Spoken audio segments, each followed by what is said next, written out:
মাত্র দুইটি সংলাপ ও প্রতিবেদন করলেই কমন। সংলাপ ও প্রতিবেদন কিভাবে লিখবে, সংলাপ প্রতিবেদন লিখলে কোনটিতে বেশি নম্বর পাওয়া যায়, এছাড়াও একটি ছকের মধ্য দিয়ে সম্পূর্ণ সংলাপ ও প্রতিবেদনের উত্তর তুমি করে আসতে পারবে। তো ভিডিওটি প্রথম থেকে শেষ পর্যন্ত দেখতে থাকো, থাকছে একাধিক টিপস ও ট্রিক্স, এছাড়াও গুরুত্বপূর্ণ সাজেশন। ভিডিওটি ভালো লাগলে অবশ্যই একটি লাইক করে দিও, বন্ধুদের মাঝে শেয়ার করো, আর চ্যানেলে নতুন হয়ে থাকলে সাবস্ক্রাইব করে দিও। তো চলো শিক্ষার্থী বন্ধুরা, দেরি না করে সরাসরি চলে যাচ্ছি আজকের চূড়ান্ত গুরুত্বপূর্ণ ভিডিওটির দিকে। এই শেষ মুহূর্তের শেষ লগ্নে এসে অবশ্যই তুমি ভালো করে প্র্যাকটিস করো, খুব ভালো নাম্বার পাবেই পাবে। সরাসরি আমরা চলে আসলাম সংলাপ ও প্রতিবেদনের সাজেশনের দিকে। কথাগুলি মনোযোগ দিয়ে শোনো এবং শেষ পর্যন্ত দেখে খুব ভালোভাবে বিষয়গুলি বুঝে নাও। পরীক্ষায় যে কোনো রকম সংলাপ বা প্রতিবেদন আসুক না কেন, তুমি উত্তর করে আসতে পারবেই পারবে। দেখো, প্রথমত আমরা আসি চূড়ান্ত গুরুত্বপূর্ণ কি কি সংলাপ থাকছে। দেখো, নিত্য প্রয়োজনীয় দ্রব্যমূল্য বৃদ্ধি নিয়ে দুই বন্ধুর মধ্যে সংলাপ, নারী স্বাধীনতা বিষয় অথবা কুসংস্কার প্রতিরোধে বিজ্ঞান মনস্কতা নিয়ে দুই বন্ধুর মধ্যে কাল্পনিক সংলাপ। নেক্সট, সাবধানে চালাও জীবন বাঁচাও, দুই বিষয় নিয়ে বন্ধুর মধ্যে কাল্পনিক সংলাপ। অথবা পথ নিরাপত্তা প্রসঙ্গে, দেখো ব্যাপারটি একই রকম ঘুরিয়ে আসতে পারে তোমাদের পরীক্ষায়। চারপাশে সুন্দর করে তোলার সচেতনতা খুব জরুরি, এই বিষয়ে দুজন ছাত্রের মধ্যে কাল্পনিক সংলাপ। পরীক্ষায় পাশ ফেল থাকা উচিত কিনা, এই বিষয়ে দুই বন্ধুর মধ্যে কাল্পনিক সংলাপ। ভীষণ ভিভিআই একটি সংলাপ। ওকে, এরপরে বর্তমান প্রজন্মের ছেলে মেয়েদের পড়ার চাপ খুব বেশি, এই বিষয়ে দুই অভিভাবকের মধ্যে একটি কাল্পনিক সংলাপ। নেক্সট, বৃক্ষরোপণ চূড়ান্ত গুরুত্বপূর্ণ, বৃক্ষরোপণের উপযোগিতা বিষয়ে দুই বন্ধুর মধ্যে একটি কাল্পনিক সংলাপ। এরপরে রাস্তা চওড়া করা বা বৃক্ষ নিধন কতটা যুক্তিযুক্ত, এই বিষয়ে দুই বন্ধুর মধ্যে সংলাপ রচনা করো। ভীষণ গুরুত্বপূর্ণ এটি পর্ষদ নমুনা প্রশ্ন। নেক্সট, নারী স্বাধীনতা বিষয়ে দুই বন্ধুর মধ্যে কাল্পনিক সংলাপ, যেটি তোমাদের 2017 সালে মাধ্যমিক পরীক্ষায় এসেছিল, অর্থাৎ যেটি আমরা উপরে সাজেশনের মধ্যে রেখেছি। গত বছর এসেছিল মোবাইল ফোনের সুবিধে অসুবিধা নিয়ে, অথবা মোবাইল ফোনের সুফল কুফল নিয়ে, বা মোবাইল ফোন ব্যবহারের ভালো দিক খারাপ দিক নিয়ে। তো এবছর কিন্তু সেরকম সংলাপ আসার সম্ভাবনা খুবই কম থাকছে। তবুও তোমরা যেহেতু একই রকমের সংলাপ, তাই অবশ্যই তোমরা প্র্যাকটিস করতে পারো, একই ফরম্যাটে হয়ে যাবে। যে ইন্টারনেট, ফেসবুক এবং হোয়াটসঅ্যাপ, অনলাইন পঠন পাঠন বা গণমাধ্যম, দূরদর্শন, কম্পিউটার, সংবাদপত্রের গুণাগুণ নিয়ে, অর্থাৎ এর সুফল ও কুফল নিয়ে। ওকে, এছাড়াও অতিরিক্ত হিসেবে তুমি এগুলি দেখে রাখতে পারো।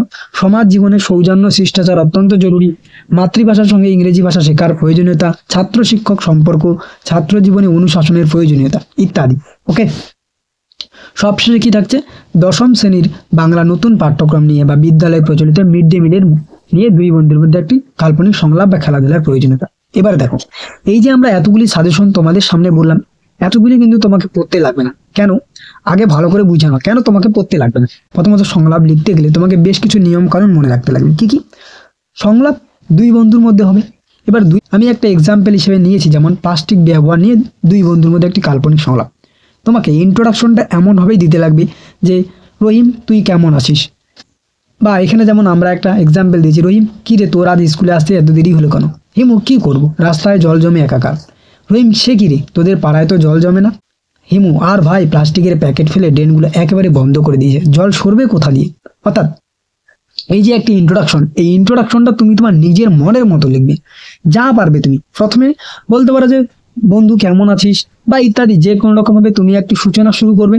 সূচনা শুরু করার পর মনে রাখবে সংলাপ, বা যাকে আমরা ইংলিশে কি বলি, ডায়লগ রাইটিং বা কনভারসেশন, অর্থাৎ দুই বন্ধুর মধ্যে যে কাল্পনিক একটা কথোপকথন। তো এখানেও ঠিক একই রকম দুই বন্ধুর মধ্যে কাল্পনিক সংলাপ। দেখো, সংলাপ লেখার ক্ষেত্রে তোমাকে কিন্তু বেশ কিছু বিষয় মাথায় রাখতে লাগবে। যেমন প্রথমে দুই বন্ধুর নাম দেবে, নামগুলো এমন কিছু উদ্ঘট বা বিঘট নাম দেবে না যেগুলো দেখে এক্সামিনার একটু অতিষ্ঠ হয়ে পড়েন। অর্থাৎ তোমাকে নামগুলো খুব সুন্দর মাধুর্যতাপূর্ণ নাম দিতে লাগবে। ক্লিয়ার? যেমন আমি একটা উদাহরণ বললাম যে পচা, অর্থাৎ এরকম কোনো নাম ইউজ করবে না যেটা দৃষ্টিকটু হয় এবং শুনতে খারাপ লাগে। তাহলে ব্যাপারটা হচ্ছে এই জায়গায় গিয়ে তোমাকে খুব সুন্দর দুটি নাম দিতে লাগবে। তাহলে প্রথমে ইন্ট্রোডাকশনটা এমনভাবে শুরু করবে যেখানে সংলাপ যে বিষয়টি তোমাকে দিয়েছে, যেমন প্লাস্টিক দূষণ বা প্লাস্টিকের ব্যবহার, এই প্লাস্টিকের ব্যবহার নিয়ে দুই বন্ধুর মধ্যে যাতে কথোপকথনটি হয়। ক্লিয়ার? এরপর মাঝখানে, অর্থাৎ মাঝের বিষয়ে তুমি কিন্তু যেই বিষয়ের উপর সংলাপ দেবে সেই বিষয়টি তুলে ধরবে। যেমন এখানে আমরা বেশ কিছু বিষয় তুলে ধরেছি, হিমু গোটা মানব সভ্যতাটাই যেন এখন প্লাস্টিক নির্ভর হয়ে উঠেছে। তারপর কি, রহিম বলল আসলে দামে সস্তা হয়, ওজনও কমায়, এই কারণে প্লাস্টিকের গ্রহণযোগ্যতা এতে বেশি। কিন্তু পরিবেশের কি মারাত্মক ক্ষতি হচ্ছে ভেবে দেখেছিস? প্লাস্টিকের জিনিসটা মাটিতে মেশে না, ড্রেনেজ সিস্টেমকে একেবারে বিপর্যস্ত করে দেয়। রহিম, প্লাস্টিক থেকে ক্যান্সারের মতো ভয়ঙ্কর অসুখ হতে পারে। অর্থাৎ পরস্পর তোমরা দুজনের মধ্যে যে কথোপকথনটি হবে সেটা একজন পক্ষে বলবে, একজন বিপক্ষে বলবে। পাশাপাশি কি মাঝখানের অংশে কিন্তু অর্থাৎ মিডিলে কিন্তু তুমি সেই বিষয়টির উপর একটু আলোকপাত করবে, তাহলে খুব সুন্দর হবে। শেষের দিকে দেখো, সব শেষে তোমাকে একটি কনক্লুশন বা মন্তব্য লিখতে লাগবে, অর্থাৎ যার মধ্য দিয়ে তোমার সংলাপটি আরো আকর্ষণীয় হবে। যেমন আমরা লিখেছি, রহিম, সামুদ্রিক প্রাণী, গাছপালা থেকে মানুষ কেউই সুরক্ষিত নয় এই প্লাস্টিক দূষণের থেকে। এখন এই বিষয়ে আমাদের সকলের সচেতনতা হওয়া প্রয়োজন। অর্থাৎ শেষের দিকে তুমি একটি মেসেজ দিবে যে কি তোমার এই সংলাপটির মধ্য দিয়ে তুমি কি মেসেজ দিচ্ছ সাধারণ জনগণের কাছে, মানুষের কাছে। না হলে এক ভয়ঙ্কর সর্বনাশ আমাদের জন্য অপেক্ষা করছে। অর্থাৎ দেখো, শেষের দিকে আমরা কিন্তু একটা খুব সুন্দর এসএমএস দিয়ে দিলাম। তাহলে ব্যাপারটা হচ্ছে এই জায়গায় গিয়ে প্রথম দিকে দেখো, সংলাপ রচনা করার ক্ষেত্রে যেই বিষয়ের উপর দেবে সংলাপ, সেই বিষয়টি তুমি অর্থাৎ বিষয়ে প্রবেশ করার আগে দুইজনের মধ্যে কথোপকথন হলো। মিডিলে কি, মাঝখানে হচ্ছে সংলাপের যে বিষয়, সেই বিষয়টি তুমি আলোকপাত করবে, অর্থাৎ সেই সময় যে বিষয়টি তোমার মাথায় আসে। একেবারে শেষের দিকে কি করবে, একেবারে শেষের দিকে তুমি করবে একটি কনক্লুশন। এই সংলাপগুলির মধ্যে তুমি কোনগুলি পড়বে? দেখো, সব থেকে যেটি ইম্পর্টেন্ট বৃক্ষরোপণ, পাশাপাশি থাকছে তোমাদের জন্য প্লাস্টিক। ওকে, এছাড়াও আমরা সাজেশনের মধ্যে যে স্টার মার্ক দিয়ে রেখেছি, সেই স্টার মার্ক দেওয়াগুলি ভীষণ ভীষণ গুরুত্বপূর্ণ। ক্লিয়ার? তো এরপরে আমরা আসছি তোমাদের প্রতিবেদনের সাজেশন নিয়ে। দেখো, প্রতিবেদন কি? রক্তদান, জীবনদান এই বিষয়ে প্রতিবেদন রচনা করো। গ্রামীণ এলাকায় একটি সরকারি হাসপাতাল উদ্বোধন হলো। তোমার এলাকায় জমা জলের কারণে মশাবাহিত নানা রোগের সমস্যা জর্জরিত এলাকাবাসী বিষয়ে একটি প্রতিবেদন রচনা করো। অর্থাৎ একটি পাঠাগারের উদ্বোধন হলো, অরণ্য সপ্তাহ, সরকারি হাসপাতাল উদ্বোধন, অর্থাৎ উদ্বোধন সংক্রান্ত যে প্রতিবেদনগুলি, বিষয়টি কিন্তু একই রকম যেহেতু উদ্বোধন বিষয়ক। নেক্সট, কোনো গ্রামীণ এলাকায় ডাইনি সন্দেহে বৃদ্ধাকে নিপীড়নের বৃদ্ধিপাত সভা অনুষ্ঠিত হয়েছে এরকম। তোমার বিদ্যালয়ের সারম্ভে অর্থাৎ বিদ্যালয়ে যে বিভিন্ন অনুষ্ঠানগুলো পালিত হয়, যেমন রবীন্দ্র জয়ন্তী, শিক্ষক দিবস, বিজ্ঞান প্রদর্শনী, স্বচ্ছ ভারত অভিযান, নির্মল বিদ্যালয় অভিযান, স্বাধীনতার ৭৫ বছর ইত্যাদি, অর্থাৎ বিদ্যালয়ে যে সমস্ত অনুষ্ঠানগুলি পালিত হয়, কালচারাল যে প্রোগ্রামগুলি, এরপরে অর্থাৎ সাংস্কৃতিক অনুষ্ঠানগুলি। নেক্সট, পুলিশের উদ্যোগে কমেছে পথ দুর্ঘটনা এই বিষয়ে একটি প্রতিবেদন রচনা। জলা বুঝিয়ে সবুজ ধ্বংসের আবাসন করার বিষয় সম্ভাব্যতা। দেখো, এটি ২০২৪ সাল অর্থাৎ বিগত বছর মাধ্যমিক পরীক্ষায় এসেছিল। ক্লিয়ার? তো তোমাদের জন্য কিন্তু চূড়ান্ত গুরুত্বপূর্ণ আমরা যেগুলি বললাম। এছাড়াও দেখো, নিত্য প্রয়োজনীয় দ্রব্যমূল্যের ঊর্ধ্বমুখী যে দাম বৃদ্ধি, সেটি ফুটপাতে হকারদের রুজি রোজগারের দান নয় এই বিষয়ে প্রতিবেদন রচনা করো। দেখো, তার মানে তোমাদের জন্য কিন্তু এবছরের চূড়ান্ত গুরুত্বপূর্ণ কি কি প্রতিবেদন থাকছে আমরা অলরেডি স্টার মার্ক দিয়ে রেখেছি। এছাড়াও ২০২৪ সালে এই প্রতিবেদনটি এসেছিল, তাই তোমরা এটি পড়বে না। ক্লিয়ার?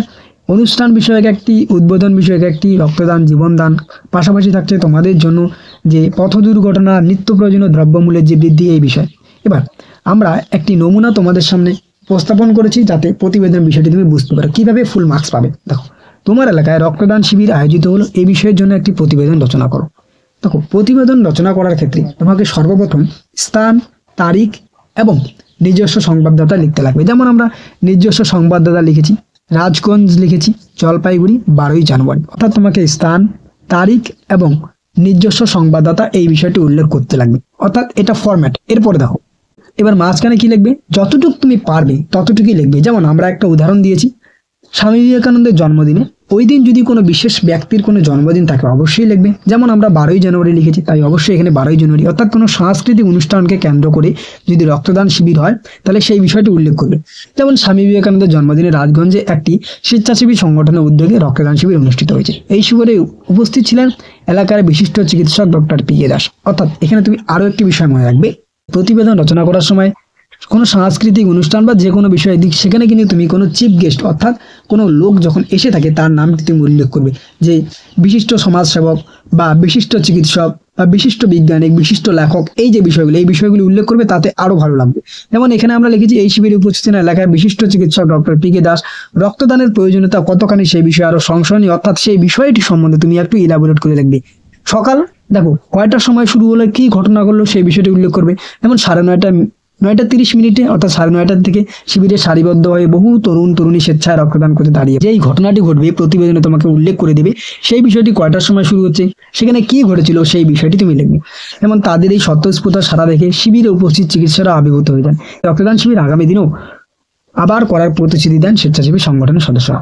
তো এখানে আমরা অল্প অংশ দিলাম বোঝার জন্য। প্রতিবেদন হচ্ছে এমন একটি বিষয়, তুমি যখন সংবাদপত্র পড়ো, সংবাদপত্রে দেখবে যে পথ দুর্ঘটনা। এবার পথ দুর্ঘটনা কি, সেখানে কি ঘটলো, কয়টার সময় পুলিশ আসলো, কোন জায়গায় ঘটলো, কি বিষয় হলো, পুলিশ কি করলো, সেখানে কে কোন পদক্ষেপ গ্রহণ করলো, এই বিষয়গুলি। অর্থাৎ যে কোনো একটি ঘটনা তোমার চোখের সামনে ঘটে গেল বা তোমাকে কল্পনায় সেই বিষয়টি ভেবে নিতে লাগবে যে আমার সামনে এই ঘটনাটি ঘটছে বা এই ঘটনাটি ঘটে গিয়েছিল, এই বিষয়টি তুমি সেখানে তুলে ধরবে। যেমন রক্তদান শিবির তুমি নিজের ভাষায় লিখবে।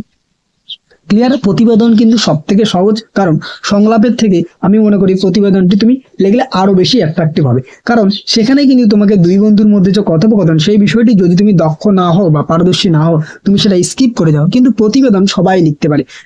যেমন আমরা ছোটবেলায় রচনা লিখতাম, গরু রচনা, এবার আমি কিন্তু সেটা দেখে কিন্তু বলে দিতে পারি। ঠিক এখানে একই রকম বিষয়টি, যে একটি অনুষ্ঠান বা যে কোনো কিছু অনুষ্ঠিত হচ্ছে সেই বিষয়টি তুমি তোমার মনের মতো ভাবনা চিন্তা করে লিখে ফেলতে পারবে। ঠিক একই রকম ভাবে অনুরূপভাবে সংলাপেও লিখতে পারবে। দেখো, ব্যাপারটা হচ্ছে যে তুমি কোন জায়গায় দক্ষ সেই বিষয়টি তুমি লিখবে। ওকে, তো ভিডিওটিতে আমরা যে সাজেশনগুলি বললাম অবশ্যই এই শেষ মুহূর্তে এসে বাড়িতে প্র্যাকটিস করো। আশা করা যায় অনেক অনেক উপকৃত হবে। আর এই ভিডিওর পিডিএফটি ডাউনলোড করার জন্য একটি পাসওয়ার্ড লাগবে। সেই পাসওয়ার্ডটি অলরেডি আমরা স্ক্রিনের উপর দেখিয়ে দিয়েছি। সেই পাসওয়ার্ডটি প্রদান করে আমাদের ডেসক্রিপশন বক্সের লিঙ্কে ক্লিক করে অনায়াসে তুমি পিডিএফটিও ডাউনলোড করতে পারবে। তো ভিডিওটির মধ্যে যে সাজেশনগুলি বলা হলো অবশ্যই চূড়ান্ত গুরুত্বপূর্ণ। এছাড়াও যে আমরা দুইটি চূড়ান্ত গুরুত্বপূর্ণ সংলাপ ও প্রতিবেদন বললাম, অর্থাৎ যেমন সংলাপ বলতে প্লাস্টিক, পাশাপাশি বৃক্ষরোপণ, ওকে, আর প্রতিবেদন বলতে রক্তদান শিবির। এছাড়াও থাকছে যে দ্রব্যমূল্য বৃদ্ধি, ফুটপাতে হকারদের রুজি রোজগারের দান, অর্থাৎ স্টার মার্ক দেওয়া যে সংলাপ প্রতিবেদনগুলি রয়েছে সেগুলি তুমি ভীষণ গুরুত্ব দিয়ে বাড়িতে প্র্যাকটিস করবে। ক্লিয়ার? দেখা হচ্ছে অন্য কোনো এক ভিডিওতে। ততক্ষণ পর্যন্ত পৌঁছে থাকো, জানতে থাকো এবং অবশ্যই আমাদের পাশে থাকো।